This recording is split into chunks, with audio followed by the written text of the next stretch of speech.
Euh, on ne va pas plus tarder puisque je me demande est-ce que Monsieur Godson Luboin est déjà là. Apparemment, je ne lui vois pas dans la liste des participants. Peut-être qu'il y a des problèmes de connexion en Haïti, mais on sait que la situation est difficile. Donc, si c'est le cas, on va passer au plat de résistance, justement, de ce lancement, et qui sera fait, sera fait par Ousnik Panier. Euh, Ousnik Panier, il va faire justement cette présentation-là qu'on attend sur les grandes transformations du système médiatique haïtien au cours des 60 dernières années. Et ensuite, il sera accompagné, bien sûr, de notre ami journaliste, secrétaire de rédaction du journal Le Nouvelliste, Fares Jérôme, qui va présenter le modèle théorique. Voilà. Donc, voilà, on va donner la parole à M. Panier dans un premier temps. Et ensuite, après, on va peut-être faire des débats parce que de toute façon, ça va soulever des questions. Je vois qu'il y a beaucoup d'étudiants dans la salle. Et donc, si vous avez des questions, il va y avoir un moment de faire cet échange-là avec lui sur cette question. Donc, vraiment, je vous demande toute votre attention et pour cette présentation assez pertinente de M. Panier, à qui je donne la parole. Je vous remercie, Monsieur Locher, Monsieur le modérateur, de me donner la parole. Alors, Madame la représentante du bureau de l'UNESCO en Haïti, Tatiana Villegas, chers participants, chers partenaires, et vraiment un grand bonjour à chacun de vous. Je suis vraiment très honoré de prendre la parole dans le cadre de cette conférence de lancement de notre programme baptisé Les Rendez-vous du CIMH, qui marque je peux dire, le 5e anniversaire depuis le lancement officiel du CIMH, mais le 6e anniversaire depuis sa création. Et donc, souhaite une fois de plus remercier nos partenaires et particulièrement le bureau de l'UNESCO en Haïti avec qui on a déjà eu une sorte de partenariat, je peux dire, très solide puisqu'on travaille ensemble sur d'autres projets comme le mécanisme d'autorégulation des médias en Haïti et d'autres projets. Donc, ce n'est pas un début de partenariat. Donc, le centre est fier d'être supporté par le bureau de l'UNESCO en Haïti qui s'inscrit dans le cadre de sa mission aussi comme il a été souligné. Alors, pour rappel, Michel l'a déjà fait, Robinson l'a déjà fait, mais je fais juste le rappel pour dire que le lancement officiel du CIMH, le 15 septembre 2018, a été marqué par l'organisation d'une grande conférence débat à l'Université Laval à Québec, et avec une dizaine d'intervenants, et notamment des chercheurs et professeurs d'université, comme l'éminent professeur Jean Charon, qui est mon directeur de thèse, et François Demers, qui était à l'époque le directeur du programme de doctorat au sein du département de communication de l'Université de Laval, et avec d'autres chercheurs, professeurs comme le docteur Claude Joseph de l'Université de Connecticut à l'époque, et des journalistes haïtiens, et Clarence Renoir, Valérie Dodier du journal Le Nouvelliste, Peggy Jean, qui ont fait le déplacement jusqu'à Québec, et Falen Telisdor et de Radio CPAM à Montréal, et Erwin Gaspard, Marquis Saint-Victor, qui ont débattu la question de l'attachement des Haïtiens de la diaspora aux médias de leur pays d'origine et du rôle, disons, des médias dans la démocratie et autres. C'est une activité qui a été supportée par la Fondation Connaissance à Liberté Focale et qui nous a permis de trouver les moyens nécessaires pour faire venir les participants, et avec le grand support aussi du journal Le Nouvelliste. Et j'en profite pour remercier dans ce cadre-là M. Franck Duval qui, dès le début, a supporté cette initiative, et Le Nouvelliste qui a fait un article vraiment intéressant pour le lancement du centre. C'était vraiment très important. Donc, juste pour dire que les rendez-vous du CIMH s'inscrivent dans cette même perspective, dans ce même esprit qui a animé les initiateurs du CIMH lors de son lancement. Et comme Michelot l'a si bien souligné, et Wolgenson aussi, parce qu'il s'agit de créer un espace de débat entre les différents acteurs du système médiatique haïtien, notamment des chercheurs, des journalistes, des patrons de médias, des annonceurs et des membres du public, mais aussi des échanges avec les représentants des instances de régulation étatique et non étatique. Et en Haïti, nous allons voir ça plus tard. Mais, et d'autre part, de garder aussi ce même esprit de partenariat qui animait, je dirais, les initiateurs du CIMH lors de son lancement qui a eu lieu en partenariat avec notamment avec l'Association des étudiants antillais de l'Université Laval, l'Association des Haïtiens et du Québec, aussi la Dynamique migratoire mondiale, qui est un centre de recherche à l'Université Laval, qui était partenaire avec le support, comme on l'a dit, des institutions comme Focal et Journal de Nouvelliste. Donc, juste alors, comme annoncé, dans le cadre de ce premier rendez-vous, et donc j'ai l'honneur de présenter quelques résultats de mes travaux de recherche sur les transformations du système médiatique haïtien. Comme vous le savez, on l'a dit, le CIMH est là pour réaliser des travaux de recherche et puis les discuter avec les différents acteurs du système médiatique haïtien. Donc, il y a un grand besoin de recherche dans le domaine médiatique en Haïti. Alors, ma présentation, je vais se faire en 3 étapes. D'abord, je vais essayer de présenter quelques éléments fondamentaux de mon étude et puis je vais un peu synthétiser le cadre théorique et conceptuel, puisqu'il s'agit d'un travail de recherche scientifique. Il faut quand même faire référence à ce cadre qui nous a conduit au résultat et qu'on va vous présenter. Et finalement, je vais exposer quelques conclusions de cette étude. Alors, comme le thème même de ce rendez-vous le dit, c'est qu'il s'agit ici des grandes transformations du système médiatique haïtien. Donc, quand on parle de système médiatique, on va voir ça et beaucoup plus en détail. Donc, dans le cadre de cette étude, il était question de regarder comment le système médiatique haïtien s'est-il transformé au cours des 60 dernières années. Et quels sont les facteurs explicatifs, les facteurs qui influencent cette transformation? Est-ce que cette transformation amène une reconfiguration du système médiatique? Alors, tout ça, ce sont des concepts théoriques qui demandent des explications beaucoup plus détaillées. La question de reconfiguration du système médiatique, nous allons voir ça plus loin. Alors, voilà en gros ce que je voulais analyser dans le cadre de cette étude. Donc, dans cette étude, je me suis intéressé particulièrement à la radio haïtienne. Et vous vous demandez peut-être pourquoi la radio, mais pas les autres médias. C'est vrai, quand on parle de système médiatique, on voit l'ensemble des médias traditionnels et peut-être les nouveaux médias aussi. Mais comme vous le savez, la radio, ou bien le système médiatique, c'est un sous-système du système médiatique haïtien qui a les journaux, les télévisions, maintenant on peut dire les médias en ligne et tout ça. Donc, la radio, depuis très longtemps, depuis un certain nombre de temps, constitue, je dirais, le principal dispositif technique, mais aussi institutionnel de communication publique en Haïti. Et donc, pour faire cette analyse, j'étais obligé de concevoir la radio comme étant un système. Alors, quand on parle de système, vous vous demandez, mais qu'est-ce que ça veut dire un système?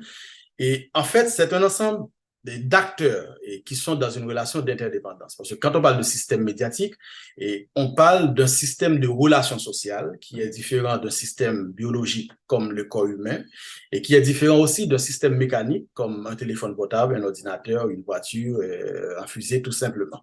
Donc, dans cette perspective-là, alors, je considère que les radios haïtiennes, avec d'autres acteurs, et comme par exemple le public, quand je dis le public haïtien, il faut garder à l'esprit, il y a le public local, mais il y a aussi la diaspora. Et nous allons voir ça beaucoup plus loin. Mais il y a aussi les sources d'information, il y a les annonceurs, il y a les instances de régulation à la fois étatiques et non étatiques, et comme je peux dire, formant un système complexe de relations.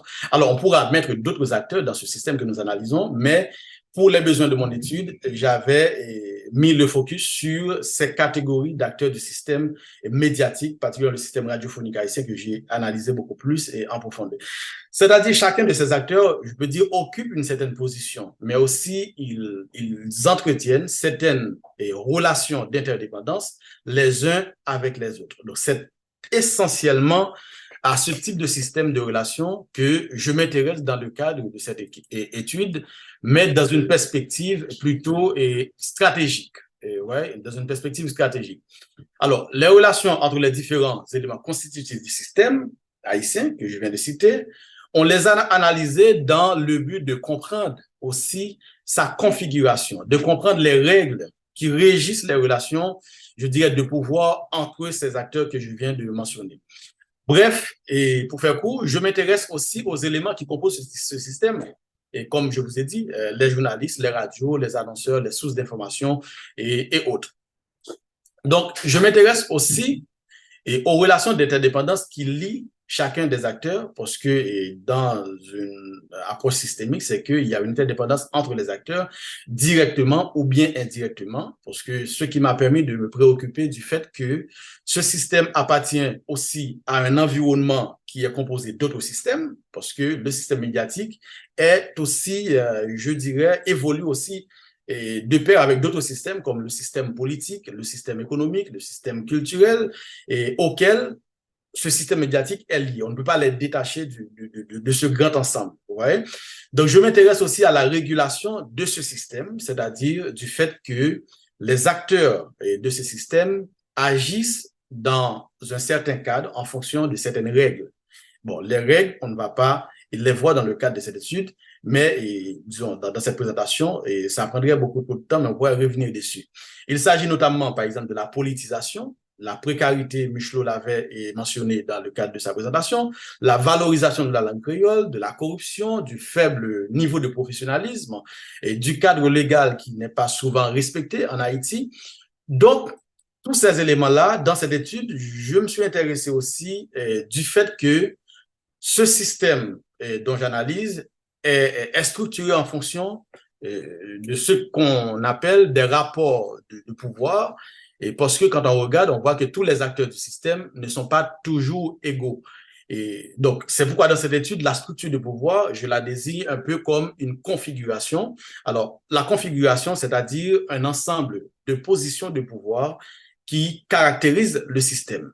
Donc, la configuration de ce système renvoie aussi à l'état des relations existantes. Et la configuration, parce que vous parlez de reconfiguration, il faut parler d'abord de configuration. Il y a un état avant, il y a un état après qui évolue sous l'influence de certains facteurs, comme nous allons le voir tout à l'heure. Il s'agit de l'état des rapports de pouvoir et d'influence entre les différents acteurs.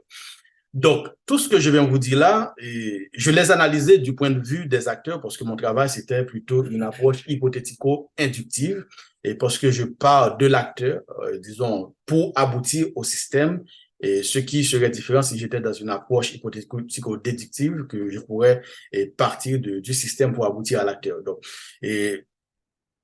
parce que les acteurs du système médiatique sont conçus comme je peux dire des acteurs plutôt stratégiques. Alors, quand je dis des acteurs stratégiques, qu'est-ce que cela veut dire exactement? Cela renvoie à quoi? Et en gros, donc, les acteurs ont des intérêts et ils agissent de manière stratégique. L'intérêt des médias n'est pas forcément l'intérêt du public, l'intérêt du public n'est pas forcément l'intérêt des annonceurs, l'intérêt des annonceurs n'est pas forcément l'intérêt des sources d'information, mais on joue, tous ces acteurs jouent dans ce système-là. Chacun essaie de tirer son épingle du jeu. Autrement dit, je considère qu'il y a de bonnes raisons pour ces acteurs disons, d'agir ainsi parce qu'il y a des règles qui régissent le fonctionnement du système. On ne peut pas parler du système sans parler des règles qui régissent le fonctionnement du système. Donc, dans mon travail, j'ai cherché à comprendre ces bonnes raisons au fil de mes observations. Je parviens ensuite pratiquement à identifier un certain nombre de faits, et je dirais des faits évidents, et qui suggèrent des changements dans les relations entre les acteurs du système, parce que le premier travail du chercheur, c'est d'abord observer ce qui se passe dans son environnement. Quand on s'intéresse à une thématique, on commence à regarder, à se poser des questions, et comme Michelot l'a souligné dans le cadre de sa présentation, il y a tout un ensemble de questionnements qu'on fait, et des questions pour lesquelles on n'a pas forcément des réponses. Donc, tout ça, c'est tout un processus. Donc, en raison de tout ce que je viens de vous dire là, pour le contexte global, j'ai posé comme hypothèse que le système radiophonique haïtien s'est transformé au cours des 60 dernières années sous l'influence de 3 séries de facteurs. Alors, qui sont ces 3 facteurs? C'est tout d'abord le facteur linguistique, nous allons voir ça plus loin, le facteur démocratique, mais aussi un facteur technologique. Alors, cette transformation s'est traduite par des changements importants, notamment dans les relations entre les différents acteurs. Ça, il faut bien comprendre ça, cette transformation dans les relations entre les différents acteurs, ça veut dire les médias, les sources d'information, les journalistes, le public. Nous allons voir ça, comment disons, cette transformation s'est traduite dans les relations entre les acteurs. Parce que quand on prend la combinaison de ces trois facteurs, série de facteurs, ça crée, je dirais, une certaine condition et qui sont favorables à la transformation du système radiophonique haïtien. Donc, en ce qui concerne l'hypothèse de la reconfiguration, très particulièrement, ça c'est très important qu'il faut noter, il s'agit de l'idée selon laquelle les facteurs de changement que je viens de signaler, ça veut dire les créoles, la démocratie, le numérique, auraient changé à ce point les règles du jeu, ça veut dire la régulation ou les modes de fonctionnement de la radio, qu'il y aurait donc une redistribution des ressources ou bien de pouvoir, des positions de pouvoir dans le système, de sorte qu'on arriverait à une situation où on pourrait méconnaître un peu ce système. Ça veut dire qu'on pourrait assister à une reconfiguration totale du système, c'est-à-dire une restructuration des pouvoirs dans le système. Donc, il y aurait une reconfiguration, c'est si, comme je viens de le dire, il y aurait un changement de la nature profonde du système. C'est que quand je parle particulièrement dans les caractéristiques fondamentales du fonctionnement des médias, mais aussi de l'environnement dans lequel évolue le système médiatique haïtien et qui s'était transformé de manière radicale et au point qu'il deviendrait totalement méconnaissable par les acteurs. Ça veut dire tout simplement si tout aurait été changé ou bien ce serait reconstruit et sous des bases complètement nouvelles. Donc, c'est exactement ce que je voulais examiner dans le cadre de cette étude. Or, fait important, c'est que la thèse montre qu'en dépit de ces changements, de ces grands changements, qu'on peut le dire, qu'on a observés dans les relations entre les acteurs du système médiatique haïtien depuis la chute de Duvalier, la structure de pouvoir dans le système radiophonique haïtien est restée un peu inchangée, ce qui invalide un peu, je peux dire, le deuxième élément de mon hypothèse principale. C'est vrai qu'il y a cette reconfiguration, en fait, c'est vrai qu'il y a cette transformation dans les relations entre les acteurs, mais cette transformation se produit au niveau des relations entre les acteurs, mais ne conduit pas à une reconfiguration totale du système. Donc, dans ce cas-là, mon objectif particulièrement était d'examiner les changements dans les relations entre les différents acteurs radiophoniques en fonction de ces trois séries de facteurs explicatifs que j'avais mentionnés précédemment. Plus spécifiquement, je voulais, en quelque sorte, déterminer dans quelle mesure le système radiophonique haïtien s'était vraiment reconfiguré par rapport aux changements qu'on avait observés préalablement. Donc, ce qu'il faut comprendre tout d'abord, c'est que quand on parle de système médiatique, il y a des caractéristiques, en fait, des éléments qui caractérisent un système médiatique, particulièrement en Haïti.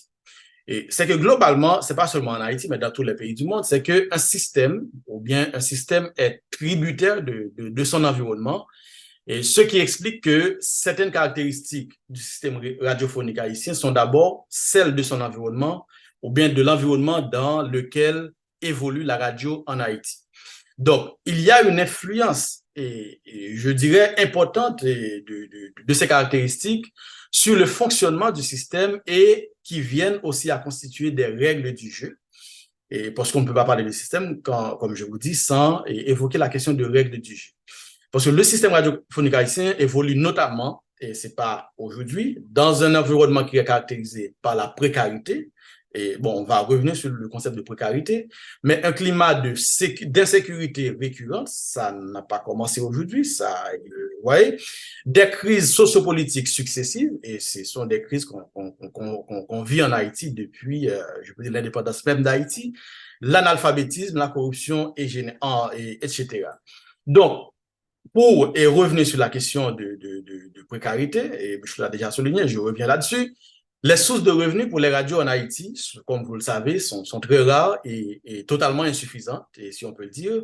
Quand on prend le marché publicitaire qui est très exigu, et parce que le nombre de radios en Haïti se multiplie depuis la chute de la dictature. Maintenant, si je ne me trompe pas, c'est plus de 500 stations de radio qui existent en Haïti. Une grande partie fonctionnent de manière illégale selon, je crois que les données, je n'ai pas les données les plus à jour sur cette question, mais c'est plus de 500 stations de radio qui existent en Haïti. Donc, il n'y a aussi aucun mécanisme public, on peut dire, de financement des médias en Haïti, hormis la publicité gouvernementale, si on peut le dire. Les artisans de la radio sont en général sous-payés, c'est une réalité en Haïti, ce qui fait que c'est difficile d'avoir vraiment de journalistes, c'est très peu qui arrivent à faire carrière dans le journalisme en Haïti, et vous allez voir, ces journalistes-là ne vivent pas vraiment de leur profession, soit qui sont des entrepreneurs qui font autre chose et pour vivre, ou bien qui font le journalisme par passion et en quelque sorte. Donc, une grande partie de la population est analphabète, et ça ne date pas d'aujourd'hui, et les débats publics sont largement dominés par une élite lettrée, et ça ne date pas encore d'aujourd'hui. Donc, toutes ces conditions rendent un peu le système médiatique haïtien très vulnérable à la corruption, aux pressions politiques, de sorte que la radio est fortement politisée. Retenez bien ce concept de politisation du système médiatique haïtien, ou du moins le parallélisme politique comme étant, nous allons voir l'un des paramètres utilisés par Ali Mancini pour caractériser les systèmes médiatiques occidentaux que nous reprenons dans ce travail. Donc, en raison de sa vulnérabilité, ce système est dominé par de fortes pressions politiques. Il est donc régulé par un effet de politisation qui est ancré dans la culture même de la société haïtienne. Donc, nous avons démontré que les 6 dernières décennies ont donné lieu à l'apparition de nouvelles conditions qui favorisent des changements dans le système radiophonique haïtien. Nous, si on considère la valorisation du créole comme langue de communication dans la radio, le processus de démocratisation de l'espace radiophonique haïtien depuis la chute de la dictature des Duvalier et l'expansion aussi du système radiophonique haïtien par les technologies numériques. Peut-être que je pourrais revenir sur le concept, l'expansion, comment et maintenant nous avons un espace public médiatique haïtien qui s'étend au-delà des frontières d'Haïti avec notamment la participation active et instantanée des Haïtiens de la diaspora. Donc nous allons revenir sur ce point. Donc tout cela crée des conditions mais aussi des opportunités nouvelles pour les acteurs du système médiatique haïtien. Et bon, avant de revenir plus spécifiquement sur les principales conclusions de cette étude, je voudrais peut-être faire un rappel des perspectives théoriques et méthodologiques qui m'ont permis de parvenir à ces conclusions dont je m'apprête à vous communiquer dans quelques instants. Et c'est une étude qui s'inscrit, vous avez remarqué que j'ai évoqué plusieurs fois le concept de système.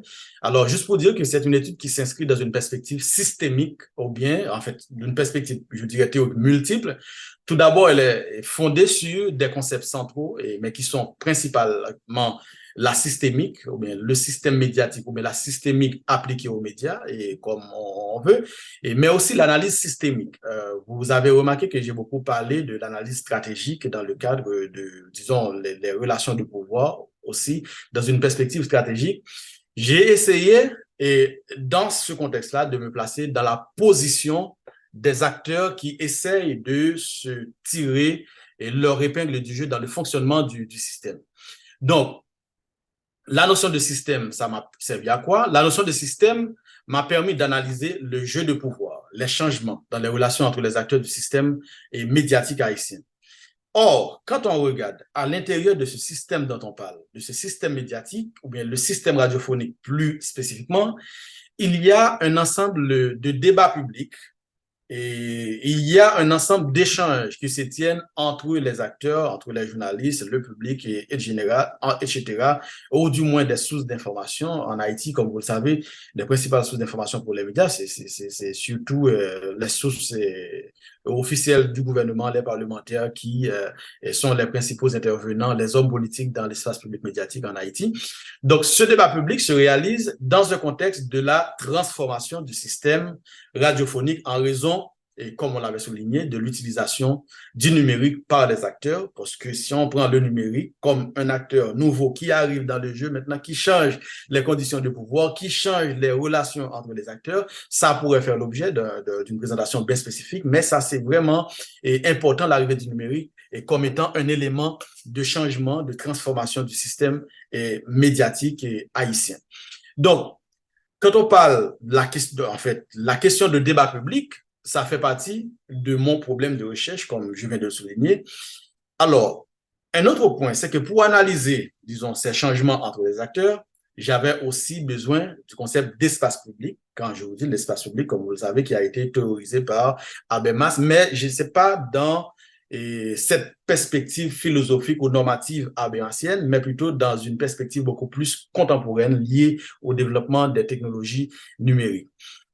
Or, un autre élément, c'est que la particularité de l'espace public haïtien, c'est qu'il y a une grande partie de ce public qui se trouve en dehors des frontières d'Haïti. Alors, quand je parle d'en dehors des frontières d'Haïti, vous voyez déjà de qui je parle. Ce sont les Haïtiens de la diaspora et qui participent activement et de manière directe et instantanée dans la délibération politique et nationale et qui ont des avantages que peut-être que le public local n'a pas. Je ne vais pas rentrer dans les détails, mais vous savez, quelqu'un qui est dans la diaspora et qui a un accès direct disons, au débat public et au débat qui se tiennent dans les radios basées localement en Haïti, parce que quand on est dans la diaspora, c'est plus facile d'avoir accès à des gadgets numériques, à une connexion Internet beaucoup plus stable qui permettent de participer de manière directe et instantanée. Donc, ça joue en faveur de ce public-là de la diaspora. Donc, vous voyez que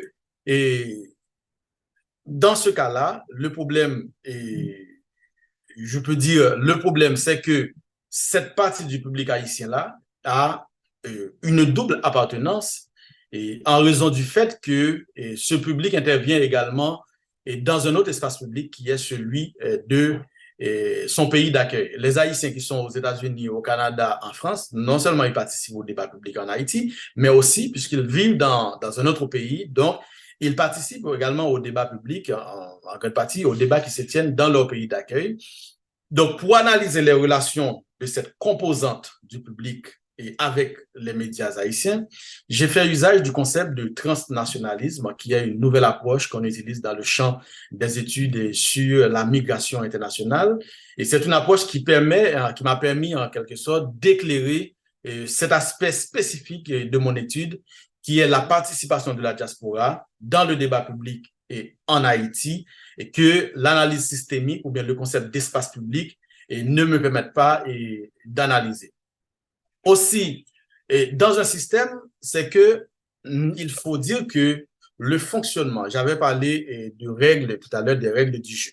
Ce qu'il faut savoir, c'est que le fonctionnement ou bien le jeu des acteurs dans un système médiatique est régi par un ensemble de règles. Et c'est pourquoi, dans le cadre de cette étude, la dynamique des acteurs, je l'ai aussi analysée sous l'angle de la métaphore du contrat de communication publique. Alors, c'est un concept qu'on développe au sein du département d'information et de communication de l'Université de Laval en ce qui concerne la communication publique, mais c'est un concept qui a déjà été utilisé dans d'autres contextes par des auteurs comme Chaodo, par exemple, mais dans une perspective je peux dire académique quelque part. Alors, je suis conscient du fait que l'ensemble de ces concepts, ça rend un peu des réalités, ça rend compte des réalités différentes, mais ils étaient vraiment nécessaires pour moi d'analyser la transformation du système radiophonique haïtien dans une logique de complémentarité, parce qu'il n'y avait pas de contradiction. Et j'ai déjà eu cette discussion avec quelques chercheurs, donc je les ai fait comprendre qu'il n'y avait pas vraiment de contradiction à ce niveau-là, parce que mon étude, en fait, n'avait pas pour but, n'avait pas pour objectif de faire avancer la théorie dans ce cadre précis de ma recherche. Il était tout simplement question d'utiliser ces différents concepts théoriques pour essayer de rendre compte de la transformation du système médiatique haïtien. Donc, voilà en gros l'appareillage théorique qui a guidé ce travail, mais sur le plan méthodologique, c'est une étude qui est fondée sur une analyse, je dirais, qualitative de plus de 900 heures d'écoute, de 72 heures d'observation, à la fois en ligne et en présentiel, de 95 entretiens semi-directifs avec les différents acteurs du système médiatique haïtien, mais aussi j'ai traité ces données avec des logiciels comme le logiciel Kidia Miner et qui m'a permis d'aller plus vite. Donc, mon analyse a consisté particulièrement à analyser les relations par paire d'acteurs. Je dirais par exemple, j'ai essayé de regarder qu'est-ce qui change dans les relations entretenues entre les journalistes et le public local et la diaspora, mais entre les sources d'information et les médias, aussi entre les sources de financement et les médias. Donc, je ne vais pas rentrer dans tous ces éléments pour essayer de montrer ce qui change dans les relations de ces acteurs-là, parce que ça prendrait trop de temps. Donc, j'ai aussi, disons, examiné les relations des stations de radio entre elles et avec les annonceurs en général. Donc, en fonction de tout ce que je viens de vous dire là, donc, je peux dire que cette étude relève en conclusion que les conditions structurelles qui sont propres à l'environnement dans lequel évoluent les médias haïtiens ou bien la radio, puisque c'est une étude qui porte particulièrement sur la radio, ça crée ce qu'il convient d'appeler une sorte d'inertie, telle qui fait, pour l'essentiel, le système dans ses caractéristiques fondamentales et aussi dans sa nature et se maintient en tant que tel. Donc, ce qui m'amène à la conclusion que les changements qu'on peut observer dans les relations entre les acteurs du système médiatique haïtien ne conduisent pas à une véritable reconfiguration du système.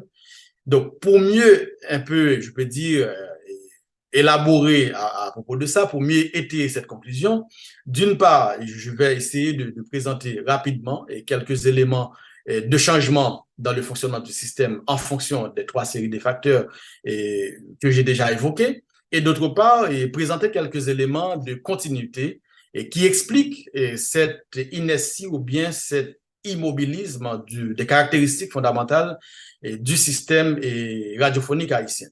Donc, si on prend un premier facteur, comme j'ai évoqué, c'est l'impact du créole sur le système radiophonique haïtien, et comme étant le premier facteur explicatif du système médiatique haïtien qui est d'ordre linguistique.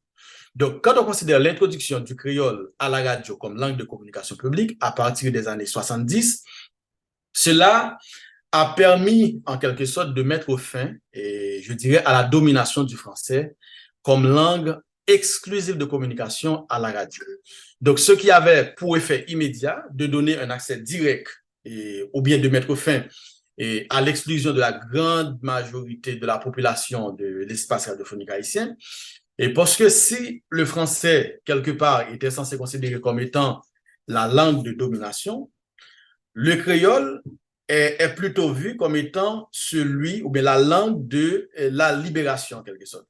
Parce que quand on considère l'introduction du créole à la radio, cela a suscité quelque part un espoir de changement dans la dynamique de débat public dans le pays, mais aussi une plus grande mobilisation de la population contre la dictature des Duvalier. Donc, cependant, cet espoir de l'espace public s'est heurté à de grandes limites. C'est vrai que maintenant, il y avait une grande partie de la population qui n'avait pas accès direct à l'espace radiophonique, mais il ne faut pas oublier qu'on était encore sur le joug de la dictature. Même si on introduit le créole, mais on peut dire quelque part, la montée du créole n'a pas vraiment empêché le régime de bafouer la liberté d'expression et de contrôler, si je veux dire, par la répression, la diffusion des informations et des idées en Haïti. Je ne vais pas revenir sur le contexte global parce que vous savez comment l'état de la liberté d'expression au cours de la période des Duvalier. Donc, vous connaissez l'histoire, je ne vais pas rentrer dans ces détails. Mais à partir des années 80, on peut dire que les opposants, notamment des journalistes très engagés et des militants des droits de l'homme, eh bien, ils ont essayé de braver le danger. Ils ont pris le risque, par exemple, de s'exprimer dans la radio et en créole pour alimenter un peu la mobilisation jusqu'à l'éclatement ou bien l'effondrement du système dictatorial.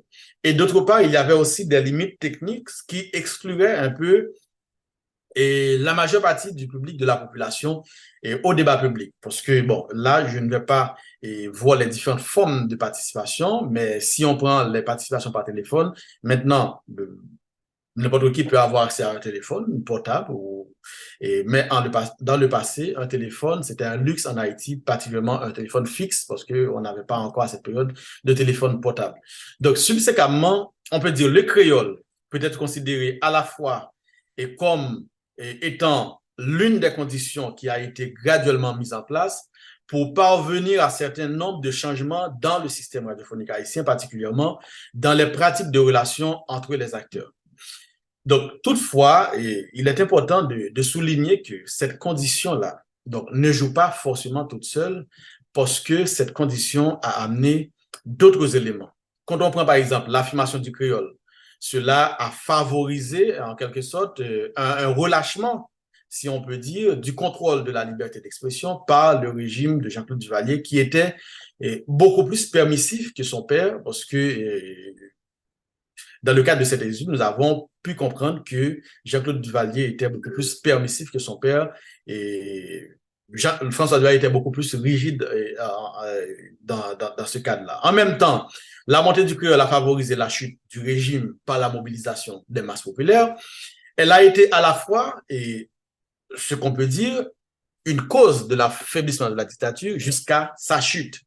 Parce que Duvalier a voulu maintenir son contrôle, mais la présence du créole, cela a créé, je veux dire, une brèche qui progressivement a favorisé une libération de la parole en Haïti. Donc, le deuxième point, c'est si on parle d'une tentative de démocratisation du système radiophonique haïtien avec le départ de Jean-Claude Duvalier. Parce que quand on considère le passage de la dictature à la démocratie en Haïti, cela constitue vraiment un deuxième facteur important explicatif du système ou bien de la transformation du système radiophonique haïtien.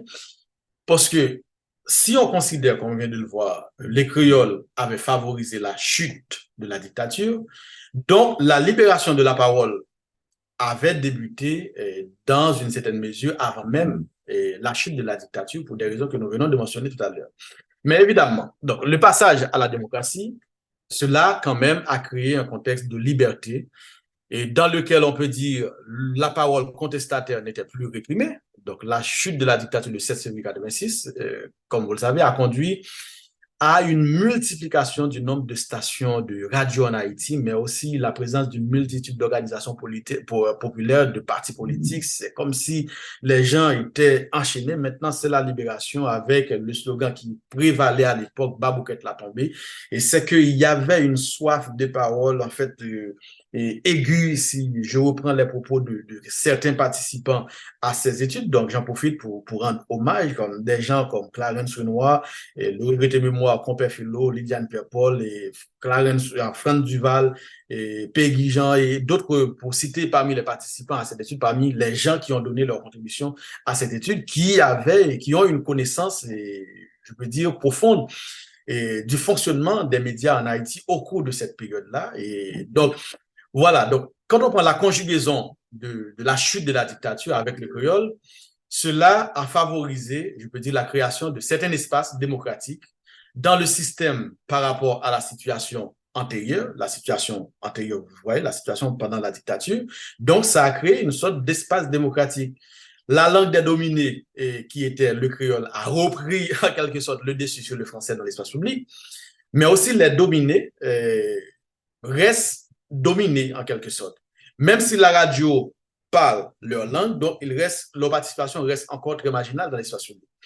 Les contenus radiophoniques, ça devient directement accessible à la masse créolophone. Donc, les débats radiophoniques et les éditions de nouvelles sont présentées majoritairement en créole.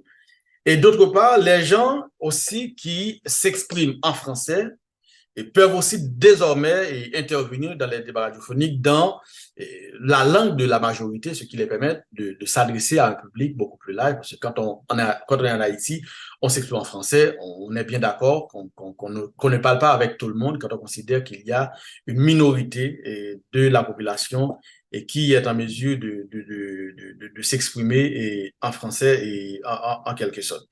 Donc, la montée du créole et quand on prend aussi la transition démocratique sont des réalités, on peut dire, qui sont un peu apparentes quelque part. Mais pourtant, ces deux réalités-là n'ont pas changé la structure ou bien les caractéristiques du système médiatique haïtien aussi fondamental qu'on aurait pu le croire. Parce que les changements sont considérables, ça on ne peut pas l'ignorer, il y a des changements considérables, mais ces changements-là ne conduisent pas à un bouleversement des structures de base du système. On regarde les règles du jeu et sont restées quasiment les mêmes. Si je prends par exemple la chute de Duvalier, et disons après la chute de Duvalier, la radio n'était plus sous le contrôle de la dictature. Mais cela a conduit à un renforcement de ce que et Alim et Mancini appellent un fort parallélisme politique. Nous allons voir ça un peu plus loin. Donc, la radio est restée fortement politisée, polarisée, instrumentalisée par des forces politiques. Donc, dans cette étude, j'ai aussi établi que une diversité des formes de politisation du système radiophonique haïtien depuis la chute de la dictature. Je vais peut-être revenir un peu plus tard. Peut-être ça pourrait faire objet d'un autre rendez-vous parce que c'est très important. Donc, l'espace radiophonique haïtien reste toujours dominé par une élite qui exerce une certaine hégémonie dans cet espace public. Cette élite est particulièrement constituée d'intellectuels ou bien de leaders politiques, de professionnels. Bon, vous pouvez regarder dans les principales émissions radiophoniques de débat en Haïti, donc qui dominent les débats publics. Donc, vous allez comprendre, il y a des règles, peut-être que c'est en fonction des règles de fonctionnement et de ces émissions, de ces radios, qu'on retrouve pratiquement les mêmes têtes, les mêmes personnes, qu'on entend les mêmes discours. Donc, et nous n'allons pas rester dans les détails. Nous pouvons y revenir un peu plus tard dans le cadre de notre rendez-vous. Donc, les éléments aussi de l'élite économique sont très absents dans les débats radiophoniques en Haïti, mais ce qu'il faut savoir, c'est que ces éléments-là agissent quand même dans l'ombre. Parce que la radio, en tant qu'institution elle-même, qui est largement sous le contrôle d'une élite économique et politique, donc, et elle continue de fonctionner suivant une logique qui sert des intérêts de cette élite-là. Donc, les acteurs politiques sont omniprésents dans l'espace public, comme on peut le dire, parce que le débat public en Haïti tourne fondamentalement autour des questions politiques. Donc, la prise et du maintien du pouvoir politique aussi. Les autres sujets sont tout simplement relégués au second plan. Donc, ce qui fait que les pratiques radiophoniques ne changent pas forcément dans son ensemble parce que ce sont toujours les mêmes acteurs qui interviennent dans les débats publics, même si le numérique, ça favorise d'autres formes de participation. Là encore, j'ai réalisé un travail bien spécifique sur les nouvelles formes d'émission, les nouvelles formes de participation des acteurs au débat public que je pourrais peut-être présenter, communiquer dans le cadre d'une autre étude. Mais en quelque sorte, comme je vous l'ai dit, l'hypothèse à l'effet que la valorisation du créole, la démocratisation et le développement du numérique avaient pu changer la nature du système m'a amené aussi à porter une attention, je dirais particulière, sur les relations qu'entretiennent les journalistes, particulièrement avec le public haïtien. Et ce qui m'a permis de proposer d'une part une typologie des formes d'émissions radiophoniques, de débat, et d'autre part, j'ai proposé aussi une typologie des formes de participation aux émissions radiophoniques de débat. Il s'agit des formes traditionnelles de participation, mais aussi il y a des formes qui sont liées et particulièrement avec l'arrivée du numérique qui n'existait pas avant, donc qui offre et qui participe en quelque sorte à la démocratisation de l'espace radiophonique dans la mesure où ça favorise une plus grande participation. Donc, vous avez vu qu'il y a à la fois des éléments de changement, mais aussi des éléments de continuité. Parce qu'avec la démocratisation du système, la question de sources d'information, par exemple, devient un enjeu très important. Et vous avez de nouveaux acteurs qui interviennent dans le débat radiophonique. Les radios se font la concurrence pour de nouvelles sources d'information aussi. On voit l'espace radiophonique qui est désormais ouvert à de nouveaux types de discours, ce qui n'était pas le cas auparavant. Il y a de nouvelles formes de traitement de l'information et à une sorte de diversification de points de vue et les conditions de collecte. Bon, je pense que les journalistes qui sont là peuvent en témoigner. La façon de collecter et de traiter, de diffuser les informations ne sont plus les mêmes. Les relations entre peu importe les producteurs au sein de la radio avec les journalistes ne sont plus les mêmes. Donc, il y a toute une sorte de bouleversement qui se produit en fonction de ces facteurs-là. Donc, c'est la fin, je dirais, du règne de la pensée unique aussi, qui allait dans le sens de la dictature, si on peut le dire. Et ce sont là les principaux changements introduits d'abord par le créole et la dictature dans dans le système médiatique haïtien. Bon, je vais revenir sur en fait, je vais peut-être aborder le troisième point, le troisième et dernier point, qui est l'impact des technologies numériques sur le système radiophonique. C'est que quand on considère, par exemple, l'utilisation des outils numériques par les acteurs, eh bien, cela, en quelque sorte, participe et aussi à la transformation des relations entre les acteurs du système. Et quand on voit certains changements qui sont opérés dans le système médiatique haïtien, sont, si je peux le dire, en fait, des effets directs et des usages, en fait, des usages liés au numérique. En ce qui concerne particulièrement la mise en place, mais le rôle traditionnel des acteurs dans le système, cela change, mais on peut considérer que les changements liés au numérique s'inscrivent aussi dans le prolongement des changements qui ont été apportés tout d'abord par le créole et ensuite par la transformation et par la transition démocratique en Haïti. De ce fait, donc, quand on considère l'utilisation des technologies numériques par les acteurs, cela accélère un peu un processus de transformation qui était déjà en cours dans le système médiatique haïtien et cela permet de franchir certaines limites techniques qui sont liées à la participation dans les débats publics. Et quand les limites techniques de participation, bon là, j'aurais aimé prendre le temps de vous expliquer ces barrières-là qui sont franchies, mais je ne vais pas le faire dans le cadre de ce travail, et avec notamment les différentes formes de participation. Et donc, on peut dire que les caractéristiques fondamentales du système médiatique ne sont pas changés, mais en fait, je peux dire, il y a des changements notables, des changements fondamentaux dans les relations entre les acteurs du système qui sont apportés et particulièrement notamment par le créole, par en fait, par la démocratie ou du moins par le numérique. Donc, quand on prend les différents dispositifs techniques qui ont été mis en place et à partir des années 2000, cela ne change pas vraiment grand-chose dans la nature et les modalités de participation des personnalités publiques ou bien des élites aux émissions radiophoniques des débats. Comme vous le savez, ce sont les émissions les plus prisées en Haïti. Bon, il y a des émissions radiophoniques très emblématiques en Haïti, c'est pas la peine de les mentionner. Mais les outils numériques sont aussi beaucoup plus favorables à des gens ordinaires qui avaient moins de chances de participer au débat. Ça, il faut le reconnaître comme changement aussi. Certainement, il y a une élite qui domine toujours l'espace radiophonique en Haïti, particulièrement dans les modes traditionnels de participation. Et quand je dis les modes traditionnels de participation, c'est le fait d'inviter, si on prend par exemple le cadre d'une émission comme Ramasser sur Radio Caraïbe et d'autres émissions où on invite des acteurs à se prononcer sur des sujets d'actualité qui ont dominé l'actualité, des sujets qui ont dominé l'actualité.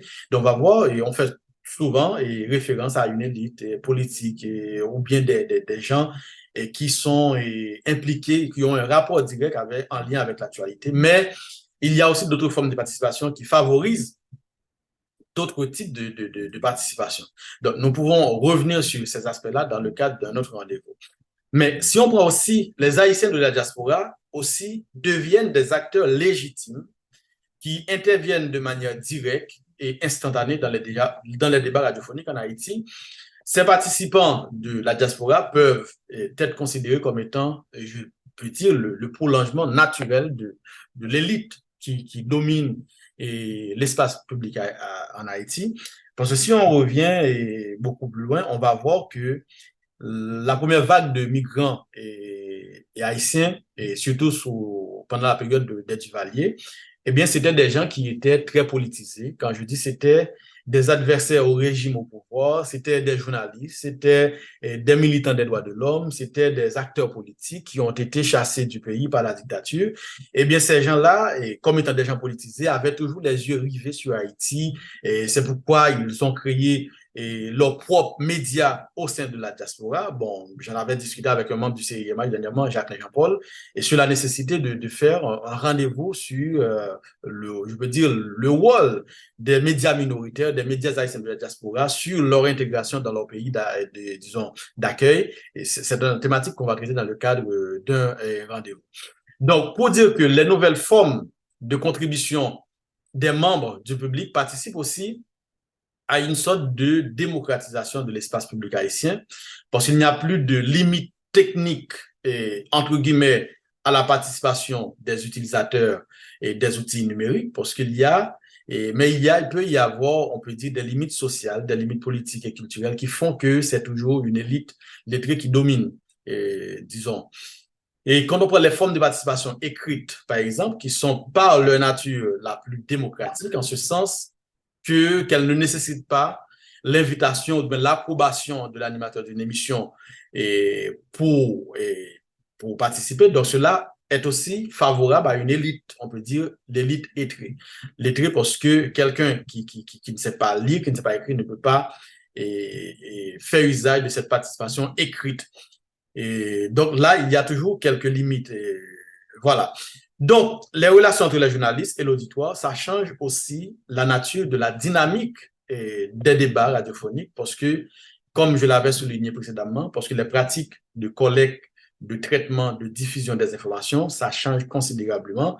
Et je pense que ce n'est pas Farid Jérôme qui va dire le contraire, qui, dans ses pratiques journalistiques, qui voit comment ces pratiques de travail ont évolué, ont changé au cours, je dirais, depuis une dizaine ou une vingtaine d'années avec l'arrivée du numérique particulièrement. Donc, des applications numériques, particulièrement WhatsApp, devient des outils de collaboration très importants entre les acteurs du système médiatique. Maintenant, quand une institution veut faire une invitation, maintenant c'est fini, les envois des enveloppes, des invitations, maintenant, il y a des groupes WhatsApp qui sont créés, on envoie directement l'information ou bien l'invitation aux journalistes, et donc ça part rapidement. Donc, vous voyez, ça change, et disons, ça change en quelque sorte les relations entre les sources d'information et les médias.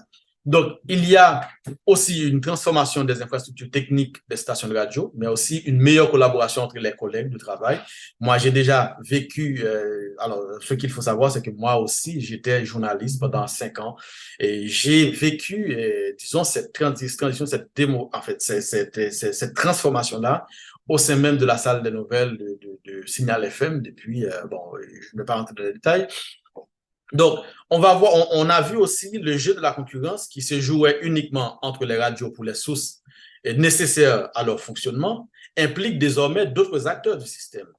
Parce que les radios ne sont plus les seuls intermédiaires entre les annonceurs, les sources d'information et le public. Elles n'ont plus le monopole de la visibilité. Avec des outils numériques, maintenant, les annonceurs, si on prend n'importe quelle institution et en Haïti, comme il faut, Digicel, ils n'ont pas forcément besoin de passer par les médias pour atteindre leur public parce qu'avec leur compte de Facebook, Twitter et autres, et avec leur site web, donc ils peuvent atteindre le public directement sans passer par les médias traditionnels. Vous voyez, il y a ce bouleversement, les sources d'information, les annonceurs, en fait, ça change beaucoup de choses, donc ça prendrait du temps pour rentrer dans les détails de ces changements dans les relations entre les acteurs. Donc, je vais essayer de terminer brièvement pour vous dire que l'un des éléments que j'avais souligné au départ,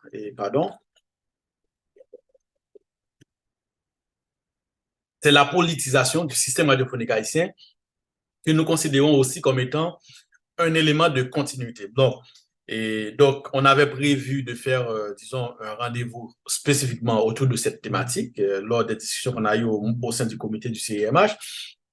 Mais je vais rapidement essayer de revenir sur ce point parce que, comme je l'avais dit, cette étude montre une sorte de renforcement de la politisation du système radiophonique haïtien en dépit des changements qu'on avait et qui sont opérés par le numérique et d'autres facteurs explicatifs. C'est un enjeu, je peux dire, très important de la transformation de ce système que nous avons décrit. Quand on prend par exemple de 1957 à 1986, nous avons eu un système de communication publique en général, les radios en particulier, qui étaient sous les jougs de la dictature des Duvalier, par des mécanismes de contrôle vraiment très stricts, très rigides. Donc, quelqu'un qui prend la parole à la radio devait vraiment surveiller ce qu'il dit. Et même le public avait du mal à écouter ouvertement certaines émissions de radio parce que c'était très, très complexe.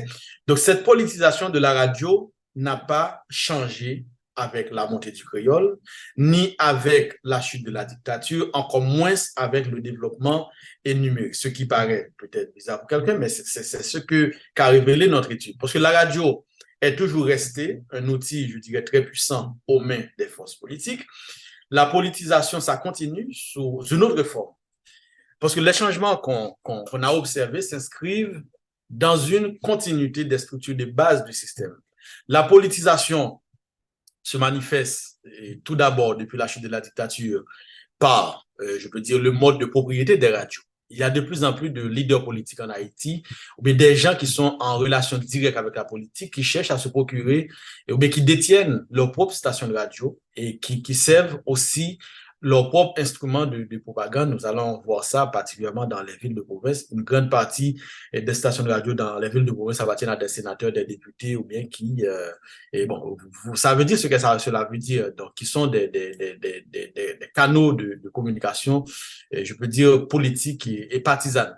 Donc, il y a ensuite une sorte de politisation qui est faite par le mécanisme d'attribution des licences de fonctionnement des radios par le CONATEL. Nous avons beaucoup travaillé là-dessus aussi parce que les participants à cette étude, qui sont en grande partie des patrons de médias, ce sont presque unanimes à affirmer que les licences de fonctionnement des radios sont octroyées en grande partie sous une base de complaisance politique à chaque fois qu'il y a un changement de gouvernement dans le pays, et ceci depuis la chute de la dictature. Et finalement, il y a le système radiophonique haïtien qui est en fait politisé aussi par son mode de fonctionnement, si on peut dire, et comme la corruption, le financement occulte, les conflits éthiques sont aussi des principes, je peux dire, de régulation et en quelque sorte du système. Donc, ces éléments-là caractérisent un peu le mode de fonctionnement de la radio. Donc, on a vu que certains journalistes reçoivent de l'argent public et avec ou sans un mandat de communication précis, tout en agissant comme arbitre dans l'espace public, ce qui constitue en quelque sorte une forme de politisation de la radio. Il y a aussi d'autres formes de politisation qu'on n'a pas pu détailler ici, une sorte de politisation par association, et on peut le dire, on pourra revenir sur ce point. Donc, pour dire que, en résumé, cette étude dénote une sorte de tension, une tension entre un système radiophonique qui est très politisé, qui est annexé au champ politique, et un groupe de patrons de médias et de journalistes qui réclament une certaine autonomie du journalisme et du débat public par rapport aux forces politiques. Ça, c'est très important, on ne va pas revenir, on pourrait revenir là-dessus. Alors, tout cela montre que, d'une part, il y a une forte politisation du système radiophonique, et d'autre part, un discours qui s'oppose à cette politisation. Et ce qui était intéressant, c'est que la majeure partie des patrons de médias que j'ai rencontrés, ils sont unanimes à reconnaître qu'il y a cette forme de politisation, mais ils disent en grande partie, mais ce sont les autres, mais ce ne sont pas moi. Donc, je reconnais qu'il y a cette forme de politisation, mais moi, j'essaie de garder mon indépendance, j'essaie le média que je dirige, et donc, reste indépendant des forces politiques, bon, etc., etc. Donc, ce qui marque une certaine contradiction. Un autre élément que j'avais souligné, qui est, je peux dire, l'une des caractéristiques du système médiatique haïtien, que Michelot avait souligné aussi au début de sa présentation et contextuelle, c'est la précarité économique en Haïti, qui constitue aussi ce qu'on peut appeler une sorte de règle de fonctionnement du système, parce que les journalistes qui touchent un salaire de misère, si on peut le dire, le maigre marché publicitaire qui est contrôlé par une poignée de stations et de radios et regroupées particulièrement au sein de l'Association nationale des médias en Haïti. Il y a aussi une grande quantité de radios qui fonctionnent avec très peu ou bien et pas du tout de ressources. Donc, en fonction de tout ce que nous venons de voir, tout ce que je viens de dire, c'est que je ne peux pas dire que les changements qu'on a constatés dans les relations entre les acteurs du système radiophonique haïtien aboutissent vraiment à une véritable reconfiguration du système. Mais, en fait, on peut dire, malgré la montée du créole, malgré les mouvements démocratiques, malgré le développement des outils numériques, eh bien, on a constaté que les caractéristiques fondamentales du système sont, pour l'essentiel, et inchangé. Donc, le système est imprégné en quelque sorte d'une certaine forme d'immobilisme et d'une forte, je dirais, inertie et qui contribue à maintenir le système en tant que tel. Il y a une régression ou bien une dégradation de la situation socio-économique en Haïti, une amplification du phénomène de la corruption, de la pauvreté. Le système est toujours dominé par une élite, une politisation de la radio de plus en plus prononcée. Il y a des ajustements qui sont opérés dans le système, on peut le dire, il y a des ajustements, mais les dynamiques qui structurent ces systèmes, eh bien, et non seulement qui structurent, mais qui définissent aussi la nature de ces systèmes, eh bien, restent pour l'essentiel inchangés.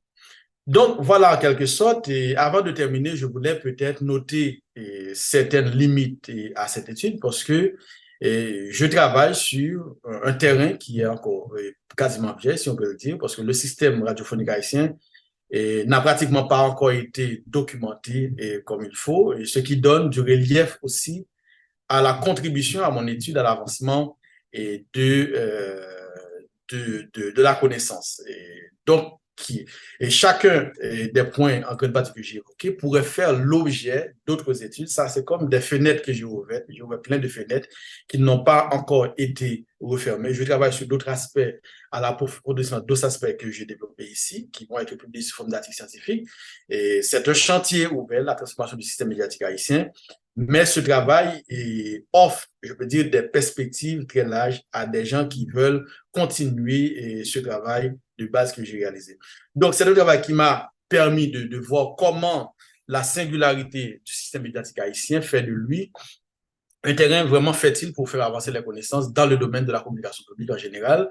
Et cela m'a permis de faire émerger certaines questions, comme Michel l'a si bien dit dans son intervention. Il y a plein de questions, mais cette étude m'a permis aussi de faire émerger un très grand nombre de questions et à identifier des pistes de recherche très larges, mais pour lesquelles, malheureusement, je n'ai pas encore de réponse. C'est dans cette perspective, comme on l'a dit, le centre d'études a été créé pour essayer de donner des réponses à ces questions qui sont restées jusqu'à présent sans réponse. C'est notre but, c'est notre fonction. Et on est une équipe vraiment dynamique qui, malgré, comme vous le savez, quand on fait des recherches en Haïti, on n'a pas vraiment de financement, on n'a pas de support. Donc, c'est pas aussi facile, mais il y a un ensemble heureusement, en grande partie, ce sont des anciens journalistes qui maîtrisent bien le système. Si je prends, je prends juste, par exemple, les membres du bureau, par exemple. On a, par exemple, Jovenel Pierre, qui est un ancien rédacteur au journal de Nouvelliste. On a Wolgenson, qui est aussi membre du bureau et qui est un journaliste du journal de Nouvelliste. Si on prend Fares Jérôme, et qui est, je peux dire, le représentant officiel du CIMH en Haïti, qui est un journaliste. Si on prend Godson, qui est devenu membre récemment du centre, c'est un journaliste. Vous voyez, moi-même, je suis un journaliste, même si je n'exerce pas cette profession actuellement, mais je reste encore un journaliste, si on peut dire, même si je ne travaille pas pour un média bien spécifique actuellement. Et Michel Jean-Claude et Jacques Jean-Paul, qui est un journaliste qui est aussi membre du comité central du CIMH et qui travaille actuellement sur beaucoup de thématiques, particulièrement l'aspect de l'histoire de la radiodiffusion en Haïti, j'annonce déjà qu'il y a un livre qui va être publié très bientôt chez L'Harmattan. Donc, pour terminer rapidement, on peut dire que la particularité des conditions socio-économiques et politiques dans lesquelles évolue le système médiatique haïtien, dans son ensemble, particulièrement la radio qui constitue un sous-système du système médiatique, fait de lui un objet d'étude vraiment très particulier qui est susceptible de faire avancer les connaissances dans le domaine de la communication publique. C'est pourquoi, au niveau du CIMH, nous continuons d'explorer certaines pistes de recherche, notamment l'influence de la radio sur les opinions politiques des Haïtiens, la stratégie de communication des partis politiques, la couverture des enjeux par disons, les principales radios en Haïti, mais nous avons aussi contribué à élaborer de nouvelles théories médiatiques, et c'est ce que peut-être nous allons voir tout à l'heure, et dans la deuxième partie de l'intervention. Et je pense que mon intervention a été un peu longue, malheureusement. Heureusement, le modérateur ne m'a pas interrompu, et c'est lui qui est le gardien du temps, qui est je veux dire, le maître, Oui, le maître du temps. Et donc, je pense que je m'arrête ici. Je vous remercie vraiment et de votre écoute. C'était vraiment un honneur pour moi, en tant que représentant du CIMH, de partager avec vous ces éléments de conclusion sur la transformation du système médiatique haïtien. Alors, monsieur le modérateur, je vous remets rapidement la parole.